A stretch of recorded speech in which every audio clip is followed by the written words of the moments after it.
শীতের দুপুরে কুল খেতে কার না ভালো লাগে, তাও আবার সেটা যদি হয় নিজেদের গাছের কুল। আর এদিকে দেরি না করেই ছটপট চলে আসলাম কুল গাছের তলায়। কুল গাছ ঝাঁকাতে না ঝাঁকাতেই এদিকে তো কুলের বৃষ্টি শুরু হয়ে গেল। বৃষ্টি পড়ার পর আমাদের সবার প্রথমে যে কাজটা সেটা হচ্ছে যত কুল মাটিতে পড়ে আছে এই গাছ কুলগুলোকে তুলে নিয়ে একটা প্যাকেটে জড়ো করা। আর কুলগুলো দেখেছো কত বড় বড় আর কত পেকেও গেছে। এক ঝাঁকানিতেই এত কুল পড়েছে, আর গাছে দেখো এখনো কত। আর এদিকে আমার জান এখনো কুল ঢুকিয়ে যাচ্ছে, ওর নাকি কুল ঢুকাতে খুব ভালো লাগে। কিন্তু মাটিতে পড়া কুল তো আর এমনি এমনি মুখে দেওয়া যাবে না, তাই এই কুলগুলোকে ভালো করে ধুয়ে একবার মুখে দিতে না দিতেই তো দেখছি রসগোল্লার থেকেও বেশি মিষ্টি। এদিকে মনোরমা বলছে না না এরকম করে খাওয়া যাবে না, এটাকে মাখবো তারপর খাবি। আর এটা হচ্ছে আমার বৌমা, ও বলছে দিদিরা দাদারা যখন বাইরে বসে খেলছে আমিও তাহলে বাইরে বসেই খেলবো। ওদিকে ওরা সবাই কুল মাখতে ব্যস্ত, তাই আমি এদিকে পুমার সাথে একটুখানি খেলতে এসেছি। সেটা খেলতেই ওদিকে মনোরমার ডাক শুরু হয়েছে যে কুল মাখা কিন্তু প্রায় কমপ্লিটের দিকে। সেই দেখছি যে এখানে এত লঙ্কা, আমি বললাম আমি খাবো। মনোরমা বললো এতে চিনি নুন আরো অনেক কিছু দেওয়া হবে, তুই তো চিন্তা করছিস কেন? আমি চিন্তা ছেড়ে ওদিকে চলে গেলাম কলা পাতা কাটতে। মামা বাড়ি এসেছি আর কলা পাতায় ভাত খাইনি তো কি হয়েছে, কুল মাখা তো খাবো। আর এসে ঝটপট করে পাতাটাকে ধুয়ে ছোট ছোট করে পিস করে কেটে নিয়েছি। কলা পাতায় খেতে কার না ভালো লাগে। আর বাইরে বেরিয়েই দেখছি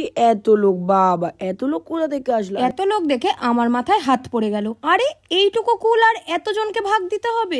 ভাগাভাগির ব্যাপারটা মনোরমা বুঝেনি। আর আমি এদিকটা দেখো কত সুন্দর, আর এদিকে ছাগলটা বলছে তোরা কুল খা কিন্তু কলা পাতাটা ভাই আমাকে দিতে হবে। সবাইকে ভাগ দেওয়ার পরেও এখানে যে দুটো স্পেশাল মানুষ আছে, কারণ একজন হলো বাবু আর আরেকজন হলো জান। দুজনকে দেওয়ার পর আমার হাতে যেই আসলো, আমি যতটা আশা করেছিলাম ভালো হবে ভাই ওর থেকেও ভালো হয়েছিল। কারণ আমার কুল মাখা খেতে অত ভালো লাগে না। আমার তো খুব ভালো লাগে। জান খেয়ে কি বললো, দারুণ। কুল মাখা খেয়ে এক ঘুমিয়ে ঘুম থেকে ওঠার পরে আমরা শুরু করে দিয়েছি খেলা। আর যতক্ষণ আমরা এখানে থাকবো ততক্ষণ তো আমরা এখানে খেলবো, আর এদিকে তো খেলা চলতেই থাকবে। ততক্ষণে তোমরা গিয়ে চ্যানেলটাকে সাবস্ক্রাইব করে দাও। তবে আজকের জন্য আমরা চলি, দেখা হচ্ছে নেক্সট ব্লগে। ততক্ষণ ভালো থাকবেন, সুস্থ থাকবেন, টাটা।